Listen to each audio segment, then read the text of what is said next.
Hello good morning students. आज अपन third year का course start कर रहे हैं and today will be dealing with mental health nursing. Mental health nursing जैसा आप लोग को पता है, आपने पिछले साल फर्स्ट ईयर सेकेंड ईयर में आपने फाउंडेशंस पढ़ा, मैथ सर्च पढ़ा, साइकोलॉजी पढ़ा, डिफरेंट सब्जेक्ट्स पढ़े। बट मेंटल हेल्थ मीन्स क्या? मेंटल अब दिमागी, मेंटल इटसेल्फ टेल्स दिमागी तौर पे। तो वो क्या हमारे जो diseases dealing with the brains, behavioural changes के बारे में, ये सब के बारे में अपन इस सब्जेक्ट के अंदर में पढ़ेंगे। और ये डिसीज क्यों होता है, इसका रीज़न क्या है, ये सब चीज़ों को अपन इसके अंदर में अपन पढ़ेंगे। और द अदर थिंग इज़ कि सेकेंड ईयर पूरा ख़त्म हो गया। Hope you have finished. तुम्हारे प्रैक्टिकल्स का पूरा फाइल्स बन चुका है, कोर्सेज ख़त्म हो चुका, और हो साथ में we hope you are studying it because expect किया जा रहा है कि फरवरी में शायद तुम्हारे फाइनल एग्ज़ाम्स होंगे। सो इसलिए इसके साथ में तुम्हें वो चीज़ भी पढ़ना ज़रूरी है, उस चीज़ को तैयारी चालू कर दो, नेगलेक्ट नहीं करना। So now we'll study with evolution of mental health services.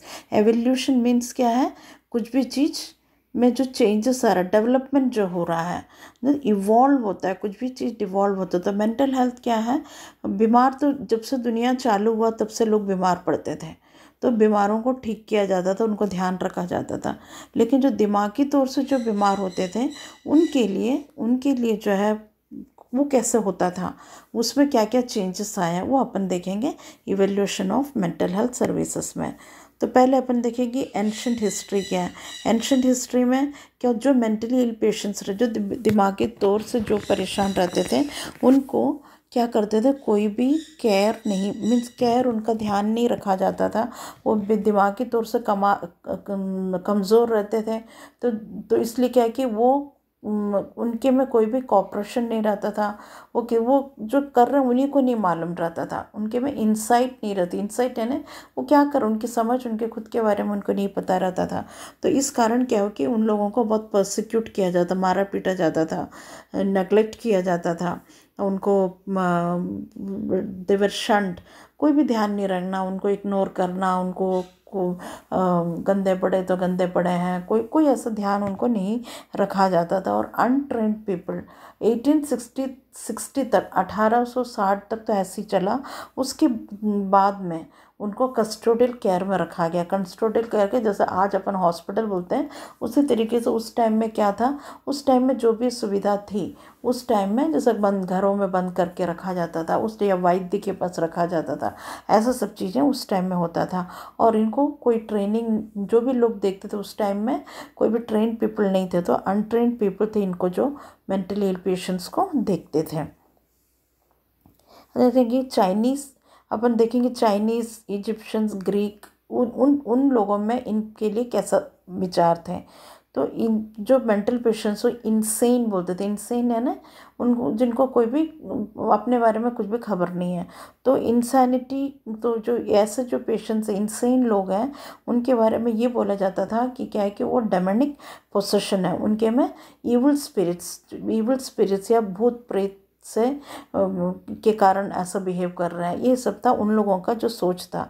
तो हीलर्स क्या करते थे, जो उस टाइम जो इनको देखते थे, उन लोग कैसे देखते थे, थ्रू रिचुअल्स, तो मंत्र वगैरह पढ़ के जो है उनको वो जो स्पिरिट्स, वो जो आत्माएं दिखती नहीं है, उन आत्माओं को काफ़ी मंत्र वगैरह पढ़ के उसको बुलाया जाता था, और उसको वैसे फिर उनको ट्रीट किया जाता था। उनको बहुत हर्ब्स दिया जाता था। हर्ब्स है ना, जो जड़ी बूटियाँ दी जाती थी, ऑइंटमेंट्स दिया जाता था, और प्रेशियस स्टोन्स जो होते थे, महंगे पत्थर जो होते थे, उससे ट्रीटमेंट किया जाता था।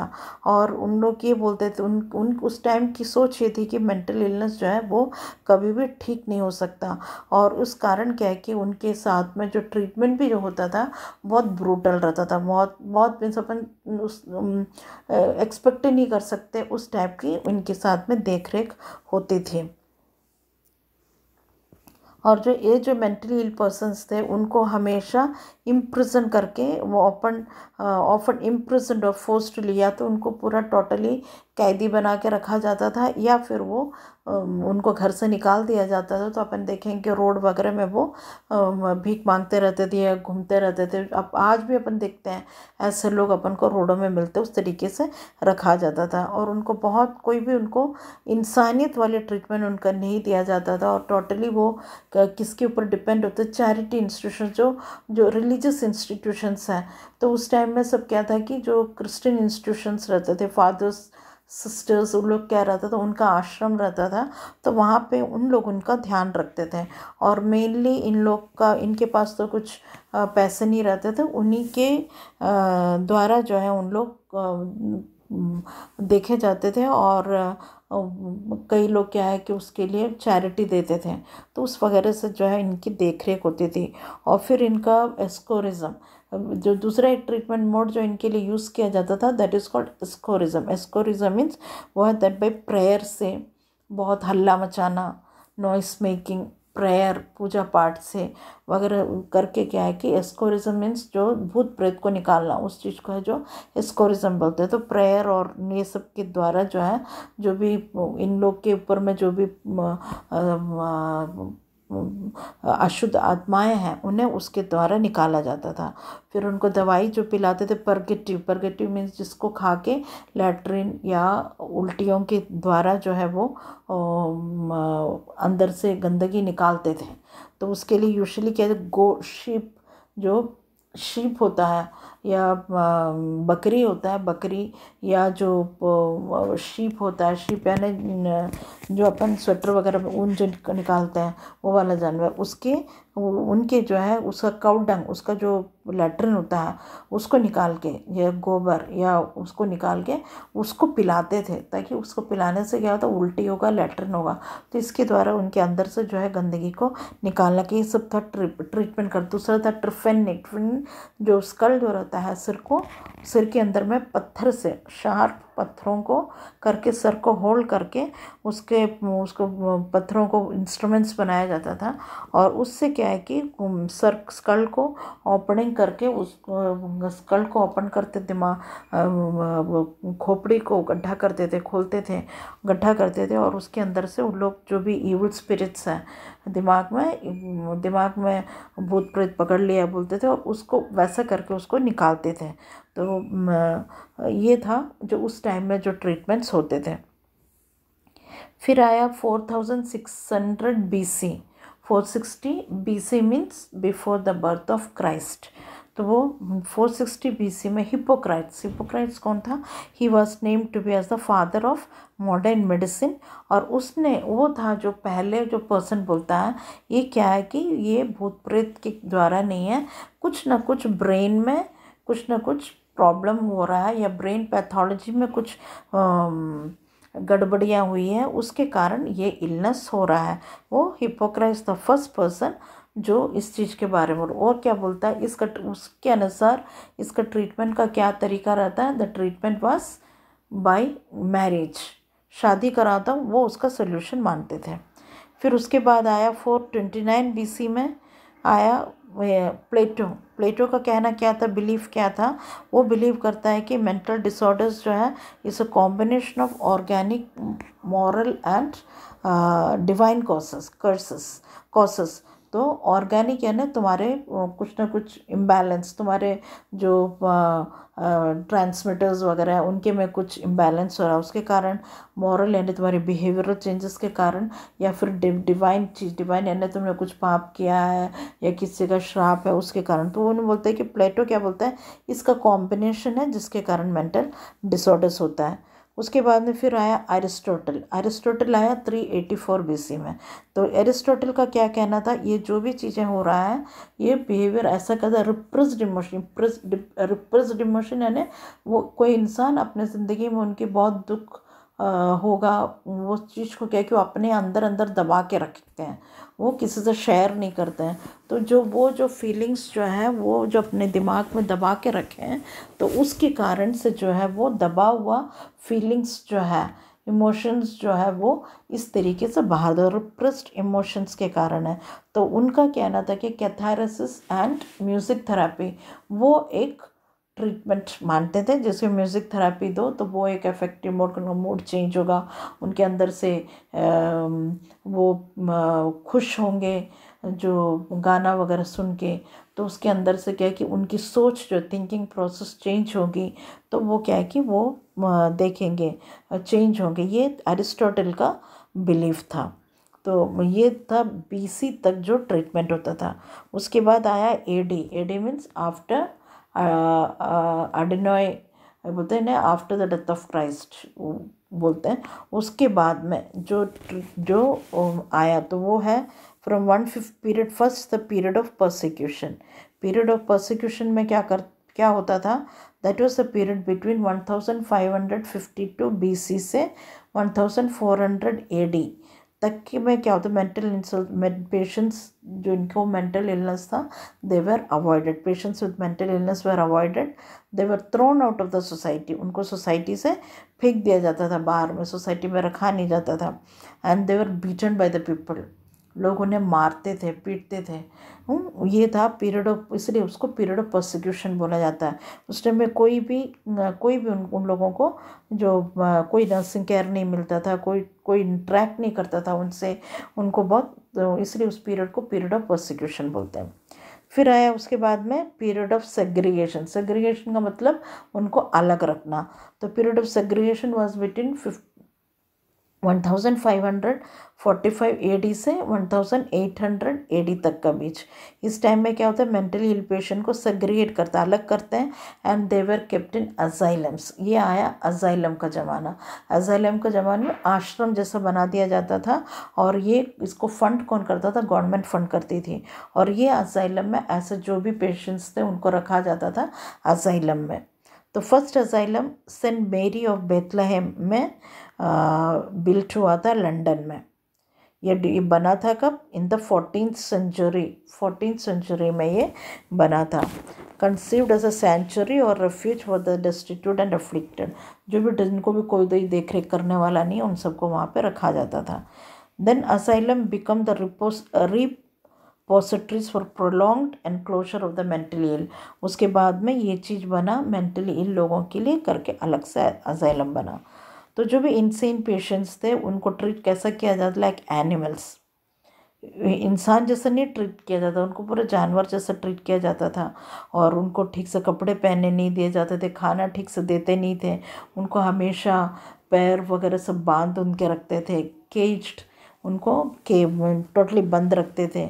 और इवन उनको धूप या सनलाइट वगैरह से अलग रखते थे एकदम। तो इनमें पेशेंट में क्या था, क्योंकि उनको बिल्कुल धूप नहीं मिलता, उनको फ्रेश एयर नहीं मिलता, तो उसके कारण क्या है कि उनको मेंटली इल तो रहते ही रहते थे, उसके साथ इनको दूसरी बीमारियां भी पकड़ती थी। धूप नहीं मिलता तो विटामिन D की कमी हो जाती थी, कम्प्लीटली विटामिन डिफिशेंसीज होता था, सफाई नहीं होती थी, तो हाइजीन के कारण में प्रॉब्लम्स होता था।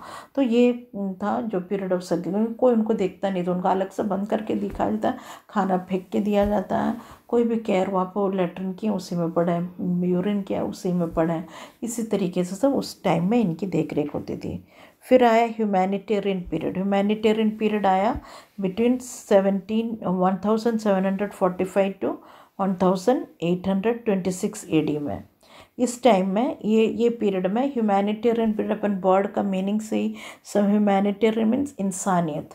तो उस टाइम में इन लोगों को एक फिलिपी फिनेल फ्रांस में और विलियम ट्यूक इंग्लैंड का, इन लोगों ने उनके चेन्स को बांध के नहीं रखना, खुला रखने का उनके टाइम में वो डिसीजन लिया गया। और उनको नो लॉन्गर, जो भी मेंटली इल पेशेंट्स को बांध के नहीं रखते थे, उनको खुला रखते थे, लेकिन अंत कमरों के अंदर में खुला रखते थे।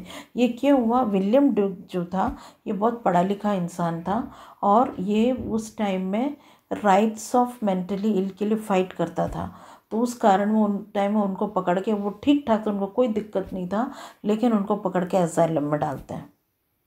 तो क्योंकि ये उनको ऐसा डालते हैं तो वो देखता है उनको वहाँ पे क्या क्या होता है, क्योंकि वो टोटली होश में था, उनको वो बीमार नहीं था, उनका इंसाइट अच्छा था, इसलिए वो सब चीज़ को अच्छे से जानता था। और उस कारण जो है उसने उस टाइम में ये जब वो वहाँ से बाहर निकलता है तो उस टाइम में वो ये मेंटली इल पेशेंट्स के लिए फ़ाइट करना शुरू करता है और वैसे इनको रिस्ट्रेन करना बंद करते हैं, बांध के डालना, वो सब ट्रीटमेंट बंद करते हैं और वहाँ पे उनको इंसानियत के साथ का ट्रीटमेंट चालू हुआ। फिर उसके बाद आता है बिगिनिंग ऑफ साइंटिफिक एटीट्यूड। ये पीरियड था बिटवीन 1796 से लेके 1878 एडी तक, जहाँ पे ये चीज़ को कंसिडर किया गया कि इट वाज एन इलनेस। तब साइंटिफिक युग आ गया, तब रीजनिंग चालू हो गया, तब रिसर्चेस चालू हुए, रीजनिंग चालू हुआ कि ऐसा बिहेव कर रहा था क्यों बिहेव कर रहा है, उसके में ऐसा ये कर रहा है तो क्यों कर रहा है, ऐसे क्वेश्चंस तब उठने लगे। तो emphasize the need of pleasant surrounding उस टाइम में था कि ये पीरियड में था कि उनको अच्छे से रखना है, उनको सफाई में रखना है, उनको अच्छे से रखना है, उनको रिक्रिएशन देना है, उनको डाइवर्शनल थेरेपी मीन डाइवर्शन से उनके ध्यान को हटाना है क्या, जैसे कि उनको रिक्रिएशन थेरेपी देना है, म्यूज़िक एक्टिविटीज देना, ऑक्यूपेशन वगैरह में छोटे छोटे काम उनसे कराना है। ये सब चीज़ें जो है उस टाइम में उनको उनके लिए वो चीज़ों को लाया गया। फिर उस टाइम में ये treatment, another treatment include blood letting and the administration of cold and hot baths, गर्म पानी में नहलाना, ठंडे पानी में नहलाना, और फिर हार्श परगेटिव्स देना, एमेटिक्स देना, एमेटिक्स है ना जिससे कि उल्टी कराया जा सके, वो सबको देना। फिर शॉक थेरेपी, तो ये सब कराने का कारण क्या है, ये सब कराने के बाद में इंसान क्या हो जाता है, थोड़ा उनके बॉडी से इलेक्ट्रोलाइट्स वगैरह कम होता है and they go into coma like stage. तो उस टाइम में क्या होता है कि उनके दिमाग को थोड़ा सा लोग शांत होते हैं। तो जब शांत होने के बाद में क्या होता है कि उनका जो ब्रेन, क्योंकि ब्रेन इंसान इस तरीके से बिहेव क्या करता है वायलेंट वगैरह, क्योंकि उनके सेरोटोनिन डोपामिन वाले सिक्रेशंस में डिफरेंस आता है, तो न्यूरोट्रांसमीटर्स वगैरह के सिक्रेशंस में डिफरेंस आता है। लेकिन उस टाइम में वो चीज़ नहीं मालूम था, लेकिन उन लोगों ने इस तरीके की चीज़ों को ये किया ताकि क्या, इससे क्या हो गया कि लोग जैसे हॉट एंड कोल्ड बाथ देना, क्या होता है कि कोल्ड बाथ ठंडे पानी में नहलाने में क्या था, वैसो कंस्ट्रक्शन होता है, तो तुम्हारा शरीर सिकुड़ता है, ब्लड वेसल्स वगैरह सिकुड़ता है। हॉट पानी में नहलाने में क्या होता है कि तुम्हारा ब्लड वेसल्स सब एक्सपैंड होता है, तो वो तुम्हारे एक्सेसिव सर्कुलेशन को कॉज करता है। तो ये ऑल्टरनेट करने पे क्या है कि तुम्हारे अंदर की इरिटेबिलिटी वगैरह कम होती है। परगेटिव्स देना, तो ये देना तो बॉडी में ऑल्टरनेटली क्या जी जो भी इंटॉक्सिकेशन टॉक्सिक एलिमेंट्स है वो निकलता है, तो बॉडी थोड़ा साइलेंट होता है, तो उससे इनका जो वायलेंट नेचर वगैरह कम होता है। और फिर उसके अलावा इनको फ्राइट और shock would cause the mentally ill to regain their insanity। तो ये शॉक वगैरह देते थे जिससे कि क्या है कि ये इनकी जो इंसान बिहेवियर रहता है उसमें से भी वो इम्प्रूव होते थे। तो ये साइंटिफिक युग में ये सब किया जाता था। फिर ट्रैंक्विलाइजर इन्वेंट हुआ, तो उनको ट्रैंक्विलाइजर्स दिया जाता था। उसके अलावा ट्रैंक्विलाइजर चेयर होता था, कुर्सी में बिठा के उनको हल्का करंट देते थे, जिससे क्या होता है कि उनके पैर वगैरह सब बांध देते थे, और उनको तो वो करने पे क्या होता था कि उनका जो अग्रेसिव मोटर रिस्पॉन्स है वो रिड्यूस हो जाता था, पल्स रेट कम होता था, और ये क्या है कि कामिंग इफेक्ट लाता था। तो ये सब मेथड्स उस चीज़ के लिए यूज़ करते थे। फिर ये कि greater another form of shock therapy, जिसमें क्या है कंसिस्टिंग ऑफ कुर्सी में बिठा के उनको रोटेट करते थे बहुत। फिर स्विंगिंग प्लेटफॉर्म, झूला झुलाना, और पेशेंट को टोटली कुर्सी में बांध देते थे और ज़ोर से झूला झुलाते थे। तो इस सब से क्या होता है कि ये सेरेब्रल सर्कुलेशन बढ़ता था, और काफ़ी हद तक जो न्यूरोट्रांसमीटर्स का जो इम्बैलेंस होता था वो क्या होता है बहुत हद तक बैलेंस होता था। तो ये सब चीज़ें जो है साइंटिफिक एटीट्यूड युग में ये सब चीज़ें होता है। फिर होता है period of prevention, that is between 1885 to 1960 AD से लेके 1920 से 1972 पीरियड तक में क्या है, पीरियड ऑफ प्रिवेंशन। यहाँ पे क्या होता है, वहाँ पे और चेंजेस होता है। ट्रेंड साइकेट्रिक नर्सेस, साइकेट्री की टीम तैयार होती है। वहाँ पे इंसुलिन शॉक थेरेपी देते हैं। दैट मीन्स जब पेशेंट को इंसुलिन देते हैं तो क्या होता है कि ब्लड शुगर डाउन होता है। ब्लड शुगर डाउन होता है ना, बॉडी उनकी काम होती है, जो उनका वैलेंट नेचर है वो वहाँ पे काम डाउन होता है। फिर क्या, मेट्रोजोल शॉक थेरेपी, दूसरा जो ड्रग यूज़ करते थे मेट्रोजोल, उसको देते थे, उससे शॉक थेरेपी देते थे। फिर साइको सर्जरी करते थे, ब्रेन के कुछ पार्ट्स को माइनर ऑपरेट करते थे। फिर क्या, इलेक्ट्रोकन्वल्सिव, ECT आया, इलेक्ट्रो कन्वल्सिव थेरेपी आया, उससे पेशेंट को आर्टिफिशियल कन्वल्शंस उनमें कॉज करते थे। क्लॉनिक मायोक्लॉनिक सीजर्स उनमें कॉज कराते थे, जिससे क्या होता था कि वो उनके ब्रेन एक्टिविटी में काम डाउन होता था। तो ये सब पीरियड उस टाइम में होता है। फिर मूवमेंट अवे फ्रॉम हॉस्पिटल्स 1920 से 1947 में होता है। ये जो टर्म अजाइलम जो है, इसको हटा के हॉस्पिटल में रिप्लेस किया जाता है। अजाइलम हटा के हॉस्पिटल में रिप्लेस किया जाता है। इस टाइम में मेंटल हेल्थ टीम को ट्रेन किया गया। और द अनदर मूवमेंट जो स्टार्ट हुआ, डी इंस्टीट्यूशनलाइजेशन। उस टाइम में एक इंसिडेंस होता है,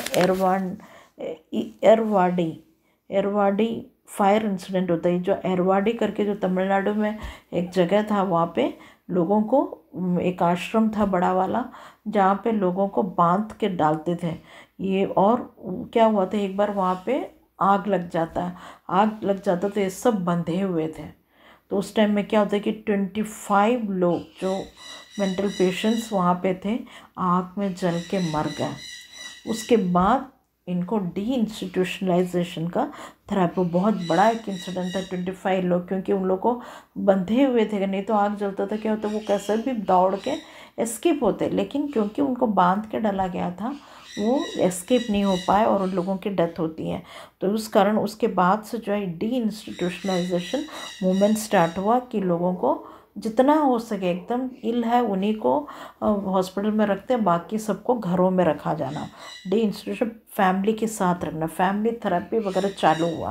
फैमिलीज़ को ट्रेन करते थे, उनके साथ में रख के कैसे इनको हैंडल करना है, इनको ट्रीट करना है। वहाँ पे आया केयर टेकर्स इम्पोर्टेंस आया, उनको रख के उनको ट्रीट किया जाता था। और 1970 में ऑक्यूपेशनल थेरेपी, रिक्रिएशन थेरेपी, ये सब इंट्रोड्यूस हुआ, जिससे कि उनके माइंड को डाइवर्ट हो पाए, वो लेजर एक्टिविटी स्टार्ट हो, उनका दिमाग डाइवर्ट हो और वो अपने आप उनके में चेंजेस आए। फैमिली इंटरवेंशन कंसेप्ट स्टार्ट हुआ बाय डॉक्टर विद्यासागर ने, उस चीज़ को स्टार्ट हुआ। फिर radiology, laboratory, dental, dermatology, EEG services, ये सब सर्विसेज जो है मेंटल हॉस्पिटल्स में स्टार्ट हुआ। उस टाइम में ये मेंटल अजाइलम का टर्म हटा के हॉस्पिटल नाम से लाया गया। तो इस तरीके से this was all about how evolution of mental health services आया। और लुनैटिक जो भी असाइलम्स था उसको हटा के हॉस्पिटल्स में लाया गया। हॉस्पिटल्स के बाद अब उस चीज़ को भी हटा के अब ये युग आ गया कि मैक्सिमम, क्योंकि अब क्या है कि इतने ड्रग्स आ गए हैं, जो ड्रग्स इस तरीके के आ गए हैं कि जो है बहुत अच्छे से इनकी जो मेंटल कंडीशंस, वायलेंस को रोक सकता है, अपन काम डाउन कर सकते हैं। वो एज अ ड्रग्स आ गया कि वो ड्रग्स के कारण हम उनको घर वालों के साथ में छोड़ सकते हैं। और जो ट्रीटमेंट में अभी हमको चेंजेस आया, जो पहले जो जिस तरीके के पेशेंट्स दिखते थे, कैटेटोनिया वगैरह, कैटेटोनिया ने बॉडी पूरा रिजिड हो जाता है, वो एक पोजीशन में जो बैठे वही पोजीशन में बैठे रहेंगे, अगर लेटे हैं तो लेटे ही महीनों सालों वैसे ही रहेंगे, उनको कुछ अपन नहीं कर सकते। उस सब स्टेजेस जो है एडवांस्ड ड्रग्स जो आया है उसके कारण हट गया, और इसलिए जो है ये सब चीज़ें आ गया। तो अभी मेंटल हेल्थ एक एडवांस्ड स्टेज में आ गया। अभी की सिचुएशन ऐसी है कि अब क्या हो गया है, लाइफ में स्ट्रेस बढ़ गया है। स्ट्रेस बहुत बढ़ जाने के कारण नौकरी में स्ट्रेस, पढ़ाई कर रहे हैं वहाँ पे स्ट्रेस, कॉम्पिटिटिव जो ज़माना आ गया है, हर चीज़ में वो ये नहीं कर पा रहे, जिस तरीके का अपना खान पान चेंज हो गया, अपना जो ह्यूमैनिटेरियन चीज़ें जो नहीं आ रही हैं, वो सब के कारण में जो है क्या हो गया है कि चेंजेस उतने इम्प्रूवमेंट्स नहीं हो पा रहे हैं। एंड वो सब कॉज जो है उसके कारण जो है अब स्ट्रेस एक कारण बन गया है मेंटल इलनेसेस का।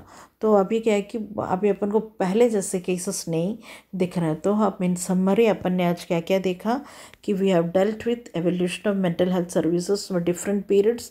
पीरियड ऑफ परसिक्यूशंस में जहाँ पे उनको तंग किया जाता था, period of humanitarian period, then period of scientific attitude, then period of prevention. This were the different अपन ने evolution services में ये सब चीज़ों को देखा. So this is all for today. Thank you. सब अच्छे से पढ़ना और इसके बारे में नोट्स बनाना. कुछ भी डाउट्स हैं तो then you can ask the doubts. Okay, so this was all about this was all about mental health, evolution of mental health. So thank you guys. Prepare, पढ़ाई करो and make the notes about it. Okay, thank you.